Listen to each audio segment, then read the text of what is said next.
Hey guys, welcome. Give it a minute here. We'll go ahead and get started. Susie's driving.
All right, well, let's go ahead and get started. Today is something I've wanted to do for a couple of months now, and that is just kind of do a training potpourri, which is a little bit of everything. As you can imagine, I get a lot of questions throughout the week, and I figured I'd do a little bit of the things that come up most common. And so today we're going to do a little bit of technology, a little bit of contracts, a little bit of social media, a little bit of business development. And so before we kind of launch in, next week we're going to have a guest speaker for at least the first 5 minutes, no longer than that usually. And he's with an inspection company called Super Inspector.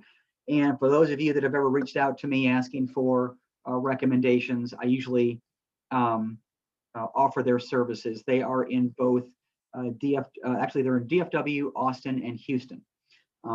So there's a gentleman that's going to take 5 minutes of our time and explain just their services in general and what else they offer besides inspections. The second thing I wanted to make you all aware of is you may have gotten my email this morning, but I made a couple of tweaks to our office website. And let me just show you kind of what those are. So if you go under the More tab, like I'm doing here, I've actually changed the name of the tab that has the recordings of these meetings to make it a little bit more explicit as to what it is. So now it says Office Meeting Recording. And then I added a tab called How to Videos. So as subjects came up, I would do a video on certain things that you have to do being a realtor. And as my email mentioned, they were kind of scattered about in different places and probably weren't the easiest to find. So I put them in one central location as links instead of embedded videos. So everything that I had throughout the website before is now here. So if I'm going to add anything, it's going to be here. And all the videos start with the words how to. So how to do something. And so unless they are the video series for the buyer seller or the videos for each week of the training, everything else is going to be right here. So for those of you that need to, still need a refresher on some of this stuff, like how to send out a contract for e-signature, that's all right here. Okay. And then I'm always open to suggestions on what else to put here. I think the more content you have, the better. Okay. All right. So the first things I wanted to review have to do with Matrix and a couple of shortcuts that I wanted to just make you all aware of. So when you're doing a general search for a client, and whether it turns into eventually an email that you automatically send out to them for listings, regardless, if you're at this first point, there's a couple of things in here that that might be able to save you some time. I would also strongly recommend you syncing up with the board and taking the couple of Matrix classes that they offer. I think they're free. If not, they don't cost that much, but it really can help you out. So the first thing I wanted to mention is kind of hidden below the screen here. And if you go down, I've added a couple of things here, but yours might look blank under additional fields, and you can add different things and search in those specific fields. So if you wanted to add a field, I'll just go ahead and do that, because I want you to see how many options there are. There are a ton. Okay, and here's the ones that I have, but here are the ones that are available. And if you just wanted to add one, you could click on this and click add, and it would pop over here. So what does that do? Well, it provides a deeper ability to search for something that your client might want. And so I will give you one example that I like to use, is that if they're looking with the market so hot, it's kind of a catch as catch can environment out there. And so a lot of sellers, agents will put in their property description certain keywords that you can search for. And so what I always do is I put motivated, and because usually they'll put up motivated seller. Now I've just searched the entire MLS. So let me just take this out, and you can see the 5,000 plus matches. So I'll just type in the word motivated, and it's down to 56. And let's just look at the results. And we'll just take the first one. So in the description, it should have the word motivated somewhere in there. Let's see. Yep, motivated seller. So why is that important? When you search for that particular word or phrase, it means that they are flexible. Now, this has been on the market for 18 days. Where is this? Mesquite, 209.9. It also just went through a price drop within only 18 days. They're motivated. And so if you had clients that were looking in this general area, that is one way to zero in and not waste time looking at stuff that everyone else is jockeying for. Okay. The other thing you can use, let me just use some other examples. You could do days on market. So if you're looking for, deals, let's say it's 21 plus. Let's see if that does anything. No, that didn't do anything. We have to put the asterisk. 21 plus.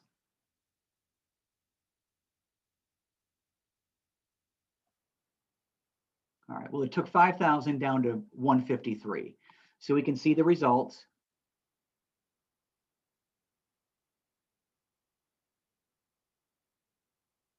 And this might be a situation where it's exactly 21 days. I'm not exactly sure how you get 21 days or more.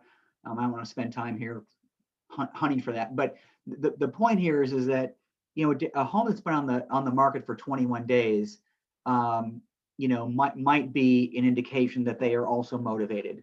And in this case, this home is in Dallas. It went from 715 to 650. So that's a pretty big jump. And so that might get you closer to a closing. Now, the other example that I'll show you is that school systems. Now, there's other ways to do this, but you could enter in my example here, the elementary school name. So let's see if there's any that I haven't noticed. Yeah, so somewhere in the MLS, there's an elementary school with the name Good in it. So if they had small children and all they were concerned about is, look, I need a home that feeds into this school district, you could put the school district name in there and get to your results a lot quicker. So these are just a few that I had. You can add as many as you want, as you saw previously. But as a rule of thumb, if it's not represented up here as an option, then you can certainly add another field on there and search a little bit more strategically. Okay. The other thing that I will mention is that a lot of us work with investors, and let's say the investor wanted to look for bank-owned homes or foreclosures. Well, that would be an REO, which means real estate owned. And if you just click on REO here, it took my 5,000 down to 52. So these are listings that are owned by a bank. It is not a big deal to get a closing with the seller being a bank. Just remember that they're not emotionally invested in it either. In fact, sometimes it bodes better for you to deal with an REO because they're not, and they just want to get the home off their books. So, but a lot of these are investor deals. So, I didn't know how many of you knew that you could actually search for REOs. And if anybody has any comments as I'm going along, you'll need to unmute, but please feel free to chime in. Okay. Let me get rid of this. Okay. So the last thing I'll show you in Matrix is, I'm sure that if you're representing buyers and you're having to drive around to various homes, you're probably wondering, if you have to see more than 2 homes in one afternoon, is there a way to chart out which ones you should go to first and which ones you should end up with, so as to not go back and forth across the city? So there is. Let's just do a general search for a home that's priced between $250 and $250 in the city of Arlington. That's not good. Hang on.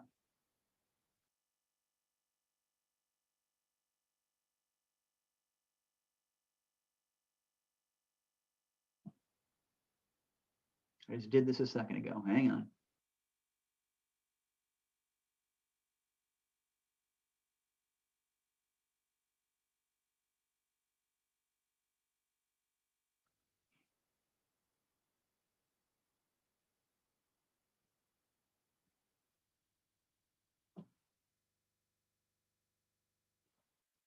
All right, this is fine. So a bunch came up, but we're only going to pick a handful. So let's say that your client wants to go see this one, these two, and these two over here. Okay. So you've checked the ones that they want to go see. Now that's one way to do it. You can also have the MLS printouts in front of you, which is what I tend to do. And let's say you had these same 6 homes printed out. And I, just as an aside, I would do that anyway, because I want to make my own notes, and you'd want to make a same stack of copies for your client so that they can do the same. So the chances of you having the physical copies of the MLS printout in my world are pretty high. So you can then take those MLS numbers and put them up here. Okay, so instead of doing that general search, just put the 6 or 7 digit MLS code, comma, the next code, comma, the next code, and so on. So let's say that they wanted to go see these. Well, you can then click directions.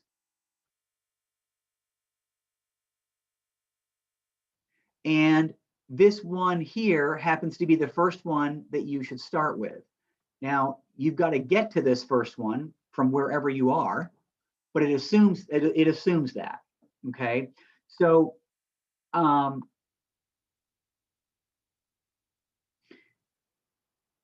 if you scroll down, it will show you exactly what order you're going in, okay? So you're going to start with 916 Worthington, end up at 641 Brookside. If you need further directions, they are all right here. If you just scroll down, you can print this out if you wanted to.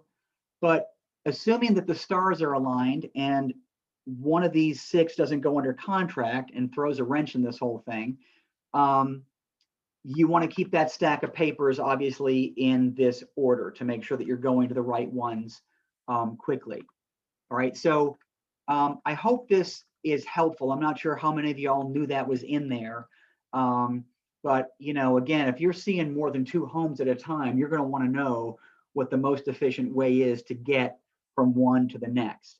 And it's typical for, especially if you're newer or don't do this a whole lot, to schedule the entire hour to go see the home, and only to find out that you only need literally probably 15 minutes into that home. And so now you're backed up. And so I guess my point is that if you do this exercise, you know that the quickest way to point A to point B is what you're looking at on the screen. And so that ensures that you're not hanging around waiting to get into the next home, because a lot of these will be occupied. So, you know, it works if they're not occupied, but if they're occupied, you have to show up when you say you're going to show up, not earlier. Okay. All right. So those are my little matrix tips. Any questions?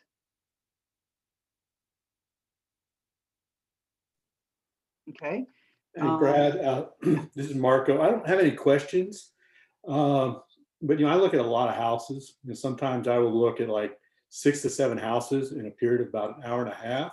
Yeah. And what I'm doing is I'm doing kind of what you're doing with the having my cart of the properties I want to evaluate, but then I'm going to the listing and I'm just hitting showing time and I'll do something for the day, and then I just put them all in there, and you'll see the availability. You'll see if it's go and show, or you have to have an hour advance notice.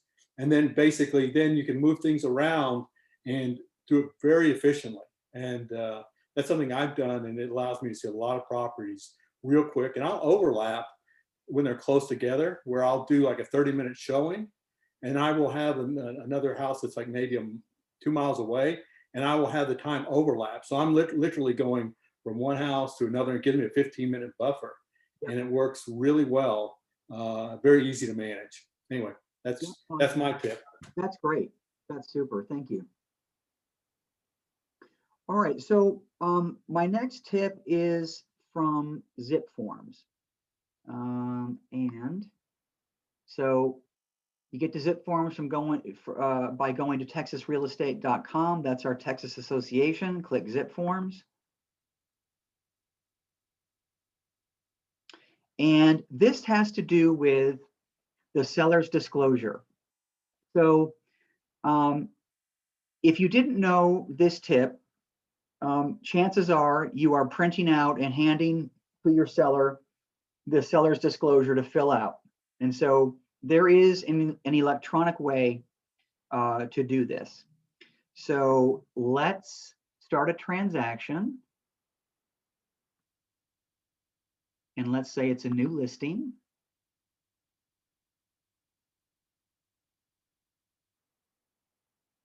Seller example. I'll add my template because the form that I want is in there.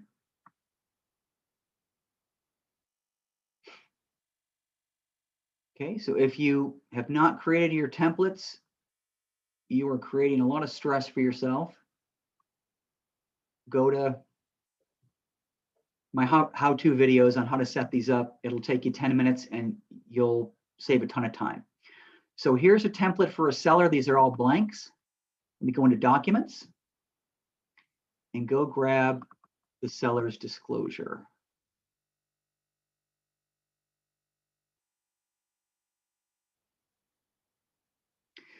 So you'll notice that the only thing you can do is fill in the address, but you can't fill in any of these boxes. And if you're using this version, where there's 6 or 7 pages, 3, 4, 6 pages, okay? So wouldn't it be easier for the seller to be able to electronically sign and fill this out? Well, yes, there is. So let's go back. There's a trick to it. Let's do e-sign. Remember, you don't have to pay for DocuSign. There's something already included in your dues. We'll get to that in a second. Let's grab the seller's disclosure.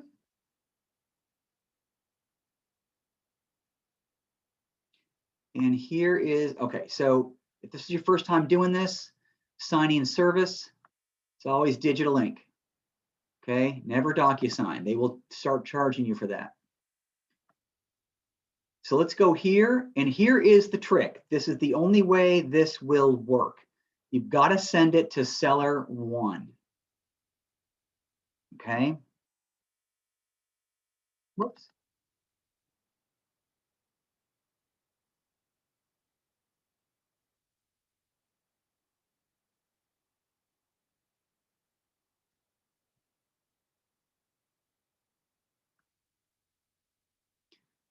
Okay, anything other than seller 1 won't work.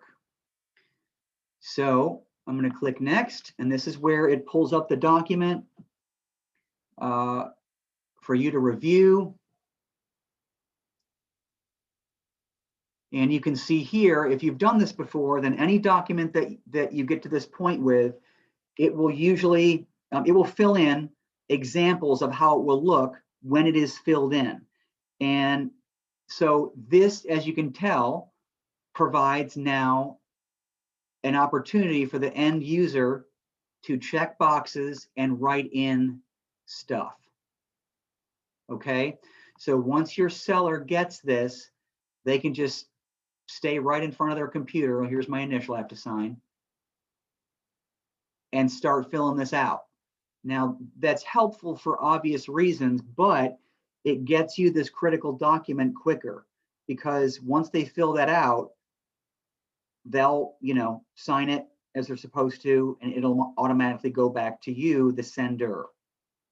Okay, so, but again, you have to send it to seller 1. Okay. All right, so any questions on that? Okay. Hey, Susie, did you have a question? Brad, what if there are 2 sellers? That's fine. Seller 1 will be the one that, so Susie asked, what if there's 2 sellers? When it goes to seller 1, they'll be the one that it looks like this for. Okay, so they could both be able to sign it from the one sitting? Uh-huh. Okay, thank you. Yep. Yep. All right. Okay, so the next thing I want to talk about is lease addendums. So I mentioned this a little bit at another one of our other meetings, but let me pull up the 1 to 4. And this was made mandatory April 1st. So we'll just wait for this to pop up. And, we were just so elated that we could drop off the earnest money and option fee to the title company that we may not have realized that there were other things here that they added. So specifically paragraph 4, it speaks to leases. So I used an example last week of solar panel lease. But this is what I was referring to. So if it's a good selling agent, I mean, this is a relatively newer, it's a very new form and a new concept to have to disclose this. So hopefully this will get better over time, but the seller should really include any kind of language in the listing that a lease exists. So it can be a residential lease. In other words, there's a tenant in there. It can be a fixture lease, which they kind of give examples of: solar panels, propane tanks, water softener, security system, anything like that. And then a natural resources lease, which is natural gas, typically. Okay, so this is from where the lease addendums derive. Now, there isn't one for natural resources that has been added because there's always been one. Okay, so you always assume that the mineral rights don't convey unless the seller adds, yes, they do, addendum. Okay, so let's just talk today about what's been added. So this would be, let's do a residential lease first. So as I've mentioned many times before, it's important to ask if a residential lease exists. Now, if there's a tenant in there now, obviously they're going to have full knowledge of that and they should be disclosing that. However, where it gets tricky is, yeah, there's a tenant in there now, but they're only on a month to month and I'm going to kick them out when I sell. Or, yeah, there's a tenant in there now, but they've been given notice that they have to move out by X date. Well, all that has to be in writing. Okay, so please, please, please don't put your buyer into a sticky situation by just taking the word of the seller or the seller's agent. Because eviction is easy in Texas, but man, it's a pain.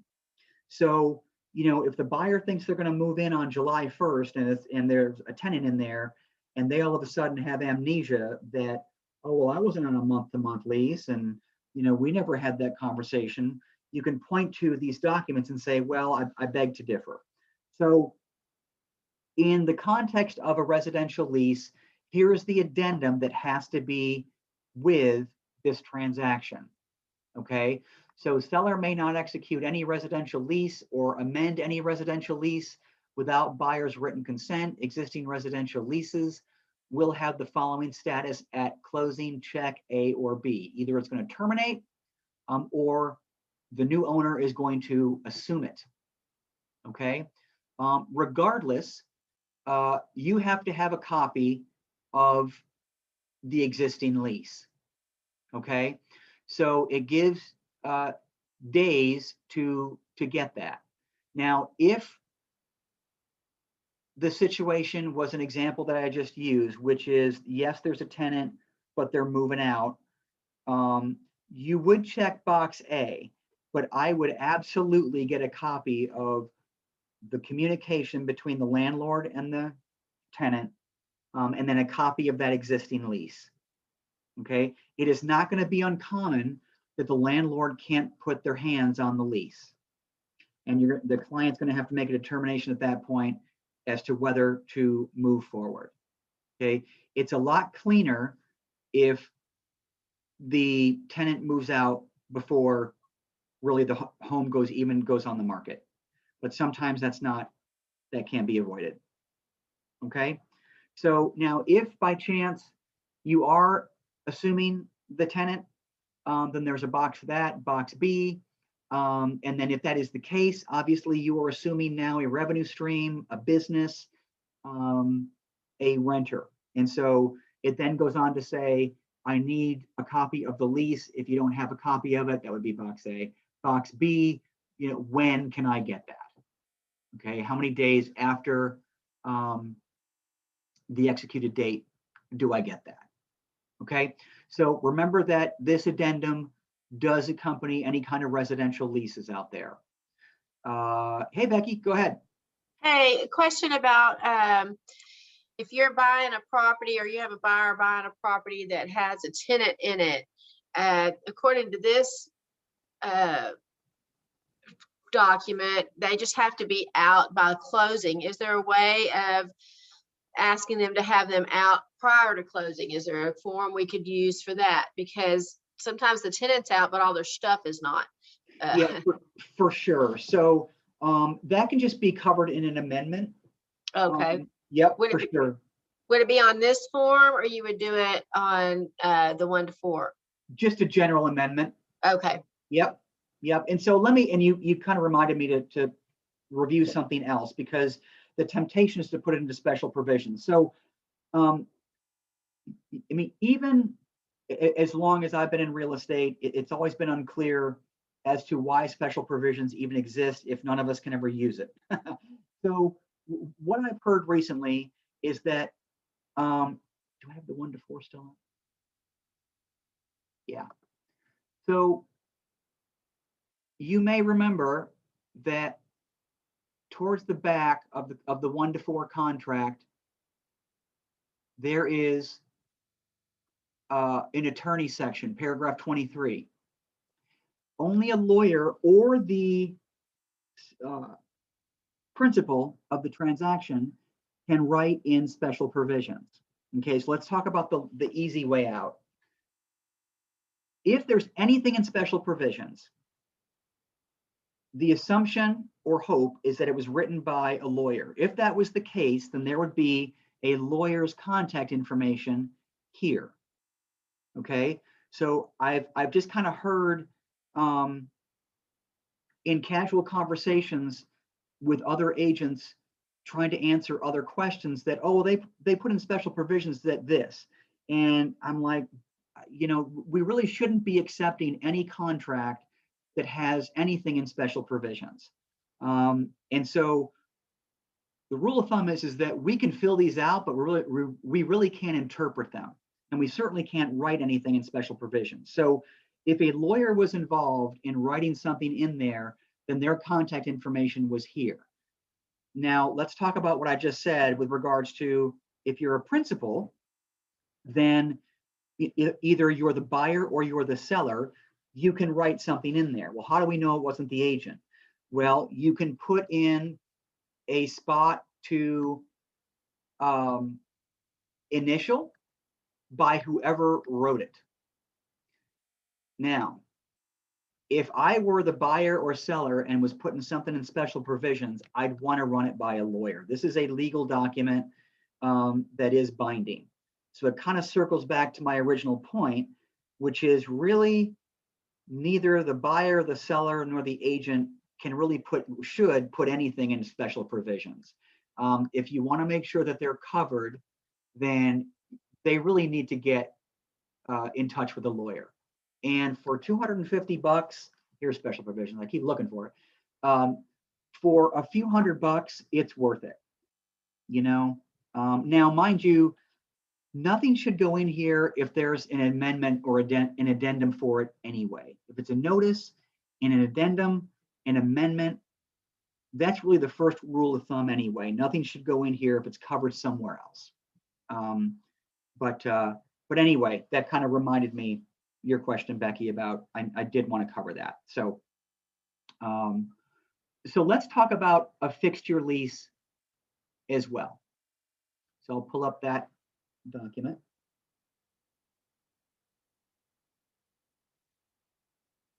And this is the fixture lease. So these are the more common ones: solar panels, propane tanks, water softener, security system. I would also, there's a box for other. And so in there might be any kind of contract that is, you know, transferable, but still binding. You know, a lot of the smart devices fall into that category. Okay. And so similar to the residential lease, there is language in here about buyer shall assume and seller shall assign to buyer the fixture lease at closing, except the following. So you can put exceptions in there. Buyer shall pay the first X amount of money of any cost necessary to assume or receive an assignment of the fixture leases, and seller shall pay the remainder. So in other words, it's just assuming that there is a possibility that there is a fee to do this, that there's a fee to transfer this. Okay. So it then says prior to closing, seller will or will not remove the leased fixtures covered by the fixture leases that buyer does not assume. Okay, seller will repair any damage to the property caused by any removal. So let's say there's a contract that ties 4 different smart devices together, one of which is the Ring doorbell. If they wanted to exclude the Ring doorbell and take it with them, that's great. But this paragraph says that they have to put in another one in its place that is just a non-Ring doorbell. Okay. And then paragraph B speaks to when will the seller deliver the actual lease. Okay. So this doesn't assume that the buyer is going to assume these things. Okay. Because it says will or will not assume. Even if they say I'm not going to assume the lease, the buyer still has to have insight into the actual lease. And I would do that in the option period, because who knows, if it's low risk, low cost, maybe the buyer will assume it. Maybe originally they said, no, I don't want that. But if they see the lease and decide, well, you know what, we always wanted a water softener. Yeah, let's go ahead and do that. Okay. So again, 3 kinds of leases: renter, fixture, and natural resources. Okay. So there probably aren't too many natural resource leases out there anymore. They've all either kind of gone bankrupt or just kind of gone away. But that would be if you leased, like I did, your mineral rights to a drilling company to make you a billionaire one day. So that's that on the lease addendums. The next thing I wanted to go over are the backup offer process, because it's getting pretty difficult out there to get a home secured on the first go round. And so a lot of your clients are asking you to enter into a backup contract situation.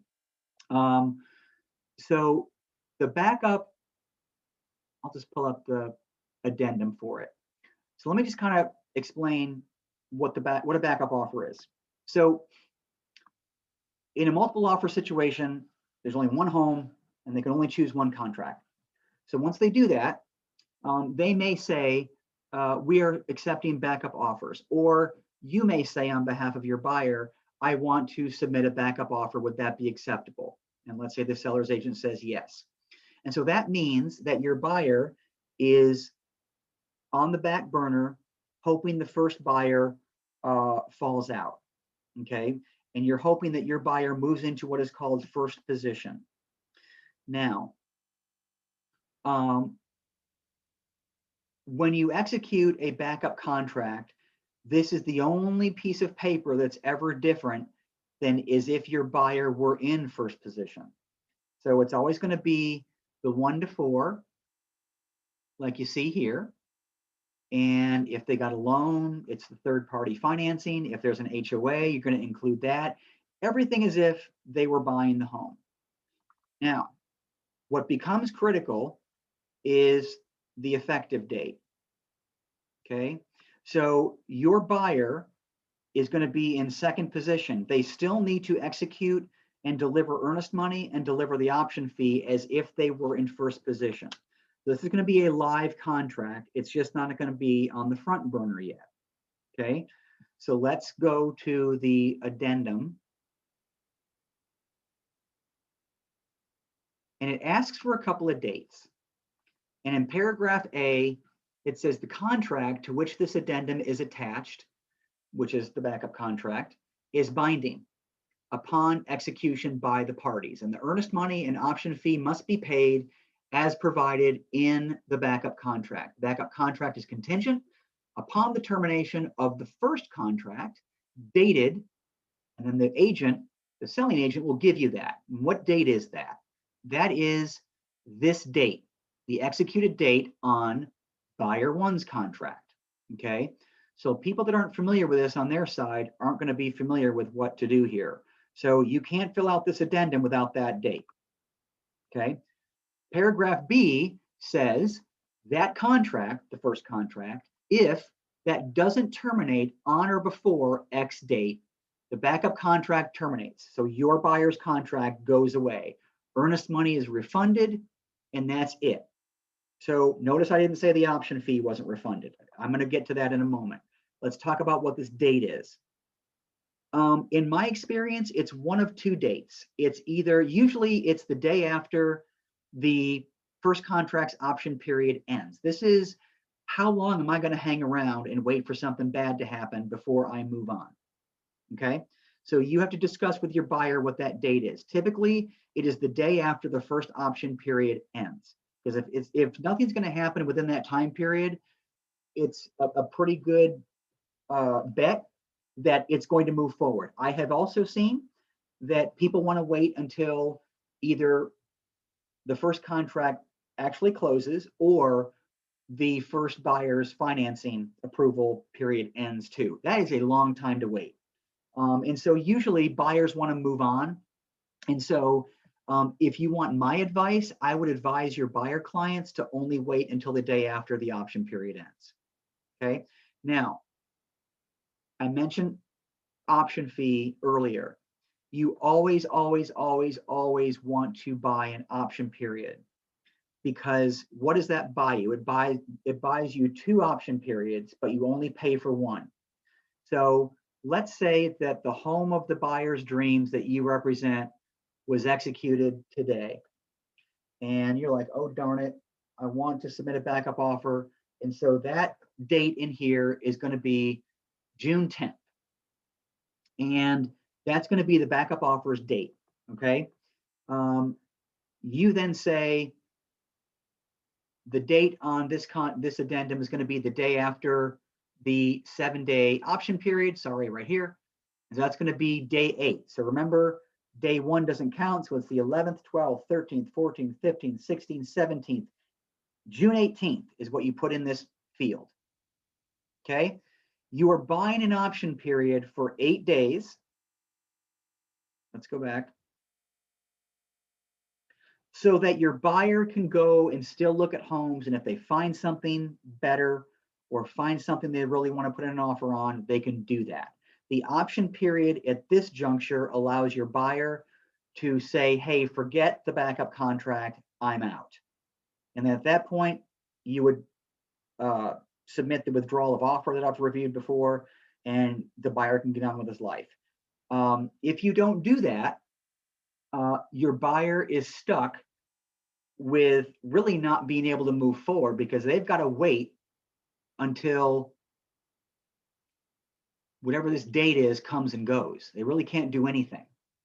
Okay, and they're going to have to hope that if they found another home that they really like better, that they don't get asked to move into first position. Now, if that happens, that is not the end of the world, and I'll tell you why. Remember what I said earlier, you're paying for 1 option period, you're buying 2. If your buyer moves into first position, let's say something does happen with the first buyer, then they are now in first position, and this date changes. And I'm not going to review the form, but the seller will send you a form that says, hey, buyer 1 fell out.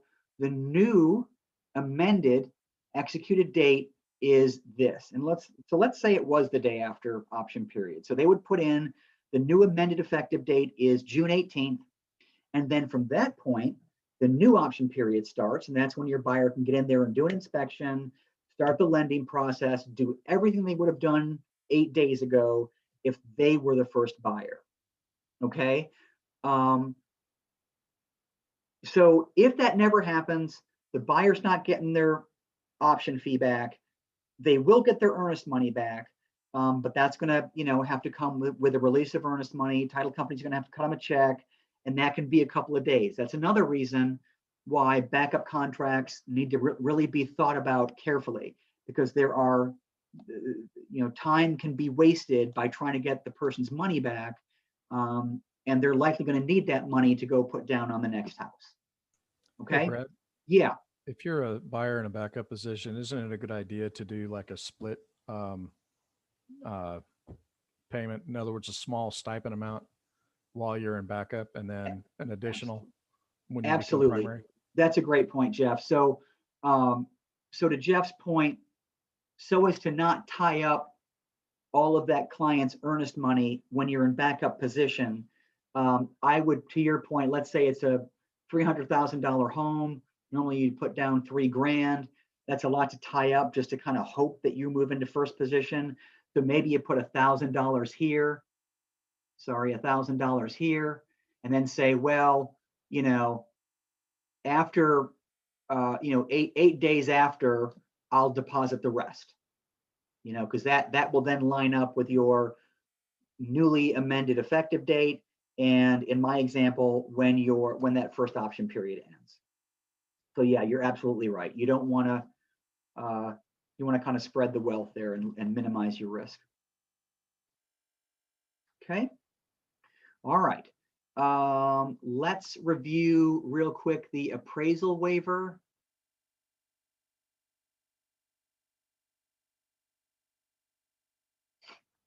Because they always get questions on this too. So there are 3 options here. The first option is the most severe. So this would only really come into play in today's market where your buyer is offering above asking price. Okay. So if that happens, the seller will likely ask you to sign an appraisal waiver, which means whatever price you're offering, we'll accept it. But if it appraises less, then that's not our problem. That's yours. You have to come out of cash or out of pocket with cash to do that.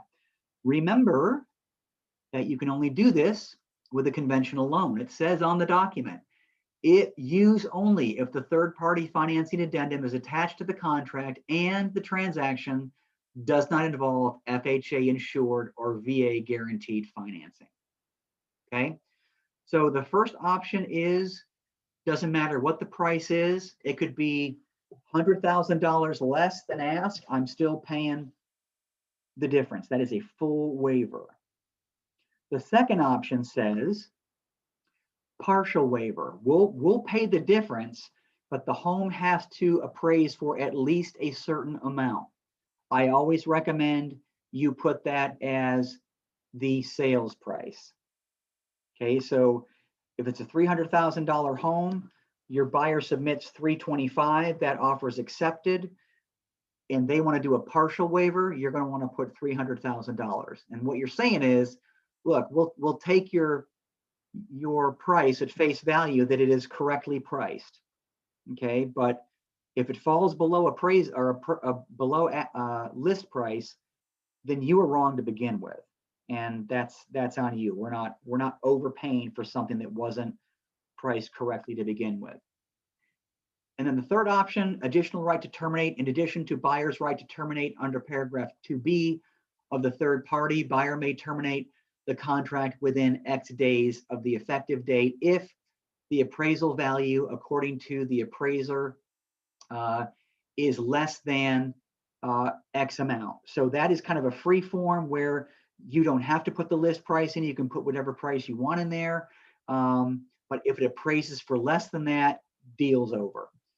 My advice is always to use either 1 or 2. My advice is to really use 2, because that keeps the honest people honest. Okay. This cannot be a condition of the sale, but if you are offering above ask, I would expect to be asked to sign this. Okay. Do not put anything in special provisions for this. I see a lot of things in special provisions where people will want to say, well, I don't care what it appraises at, whatever that number is, I'll pay $5,000 above that. And they put that in special provisions, and you just can't do that. This document kind of speaks to what you can and cannot do. And again, if it's a VA or FHA loan, can't use this form at all. There is no form that exists to guarantee that an FHA or VA buyer will pay above ask. They can, by the way. There's just no way to guarantee it like you can in this form. Okay, any questions on the appraisal waiver? Okay, the other thing I get asked about is, what is a contingency and what is a kick-out clause in the contingency? So let's just pull that up. So what does contingency mean? It means that a buyer has to sell one home to buy the next home. And this is what they would sign. And so it says, paragraph A, the contract is contingent upon buyer's receipt of the proceeds from the sale of buyer's property at whatever address of the home they're going to sell on or before whatever date that home closes. If the contingency is not satisfied, which means if it doesn't close, or if it doesn't close on or before this date, or if it's not waived by the buyer by the above date, the contract will terminate and automatically, and the earnest money will be refunded to the buyer. Okay, so I reviewed this last week, I believe, as one of the buyer outs. So, however, just because, let me just go back into, I'm still in here. So just because a home is contingent doesn't mean they have a kickout clause. So you see here where it says active kickout, active contingent. Let's just look at all the active contingents. There's 1553 in the entire MLS. Those that have the kickout clause are only 164. So let me tell you what the kickout clause is. That would be if they filled in paragraph B. If the seller accepts a written offer to sell the property, which means already under contract with you, Mr. First Buyer, if any of y'all approach this seller now and say, look, my buyer doesn't have a contingency and we're all cash, by the way, and the seller starts salivating, thinking, oh my God, what did I just do? Let me see if I can get out of this. And he wants to accept your offer. There's a provision for that if they filled out paragraph B. If seller accepts a written offer to sell the property, seller shall notify buyer, 1, of such acceptance, and 2, that the seller requires the buyer to waive the contingency.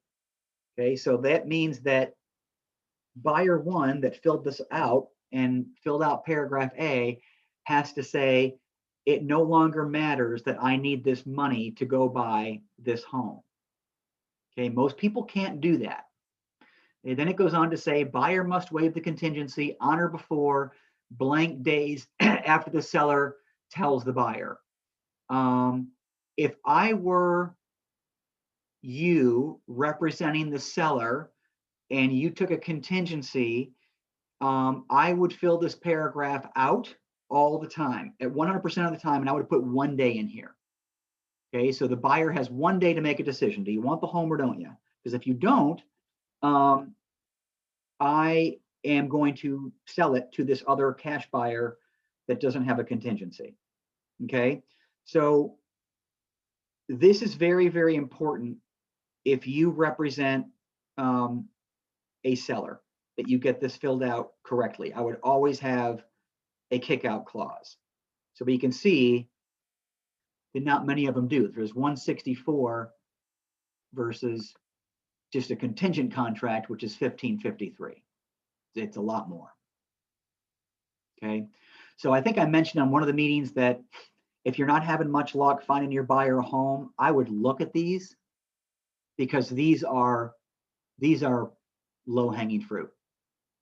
You know, because who knows if the seller gets a better offer and that's you, you know, there's a good chance they could kick that first buyer out.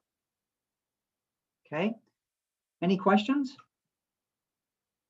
Okay, so the next thing I want to review is how to generate leads through social media.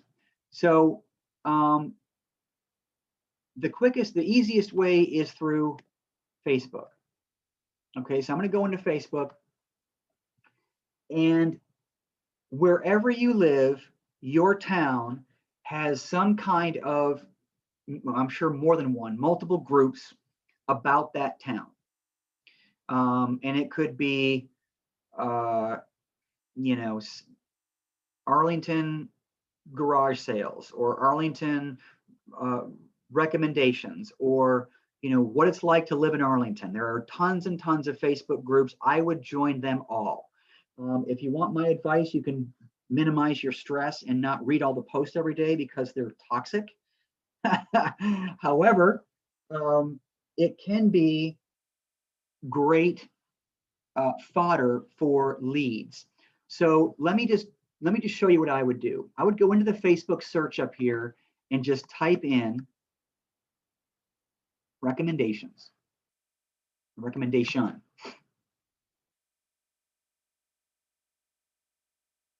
And you will see, let me just see what comes up. There are pages that you can subscribe to for people that are looking for recommendations for things. Here's one called Looking for Recommendations. I would join that group, and I'm going to tell you why. Let me just see if I can get lucky real quick and see if there happens to be somebody wanting a recommendation for something.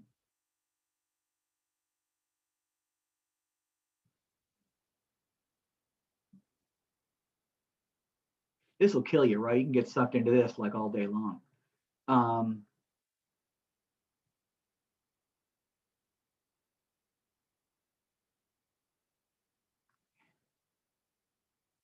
tell you what, let me go into,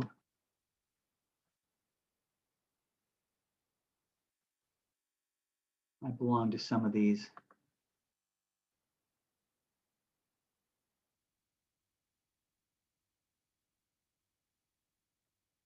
Oh, here we go. All right, so I'm in one in Little Elm,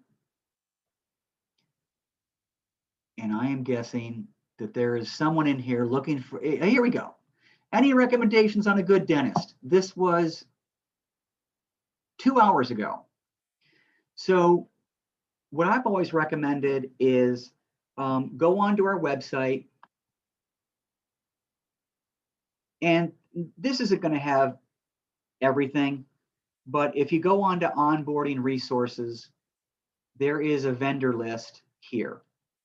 And this one is for us. So these are, stagers and photographers. This one is for your clients. I would click into this person. I'm not friends with him, but I can message him. Message. And I'm not sure if you can see this. I can't. It's hidden by my screen, but there's an icon here to attach a file. And this is in PDF format. And you can just go in here and grab it or save it to your desktop, attach it and send it to Kent and say, I understand you were looking for a dentist. That's actually, it's not in here, but you can say that's actually in here along with anybody else in the area that you might need. And all of a sudden, you're Kent's new best friend. And so this kind of exchange goes on all day long, every day. And so I can't imagine that if you did this once a day, that at the end of the year, you wouldn't have somebody that is that would reach out to you and want to hire you. So so that's my recommendation for how to get those kinds of leads. Okay. All right. Since we're pressed for time, the last thing I want to review is RPR.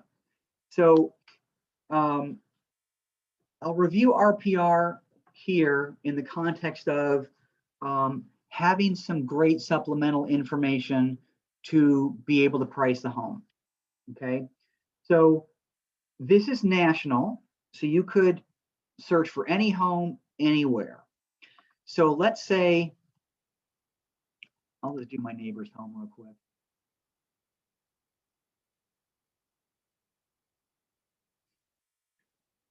If you put in an address here in the search field, it will actually bring up what it thinks it should be priced at, and then what the range is. Now, these stars, if they're all solid, and all 5 of them are solid, that means that there was enough data by which to come up with these values. Okay, the less the stars, the less valid, I guess, the data is. Now, I like this price point piece, but I also like the range, because if you're doing a listing presentation, I would always talk in the context of a range. What do you think I can get for a house? Well, I think it can be between this price and that price, and then kind of sort of get to the end price by a mutual exchange. I think that the way sales kind of get derailed quickly is when someone feels pressured to say, when they're asked, what do you think you can get for my home? They just spit out a price.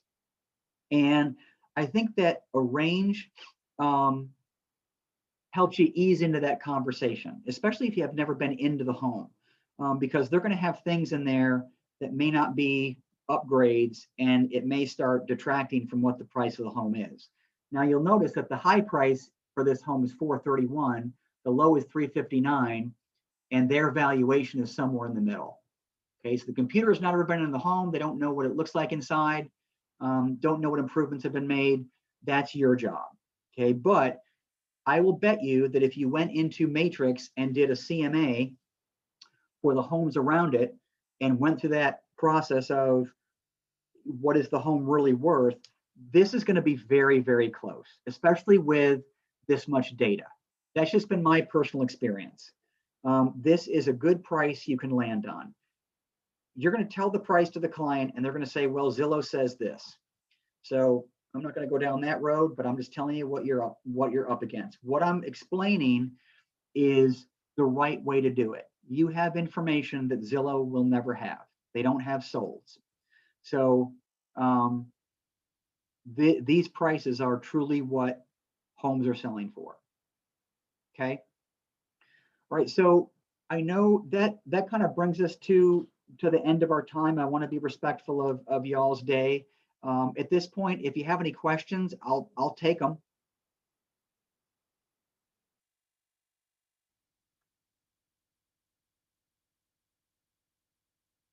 No? Okay. Well, I hope you found this helpful. And if you needed clarity on anything that I covered, please reach out. I hope you find the website redesign a little bit easier to kind of navigate. I'm always open to suggestions. But otherwise, thank you guys. I really appreciate your time and hanging with me for an hour, and we'll see you back here next Thursday. All right, take care.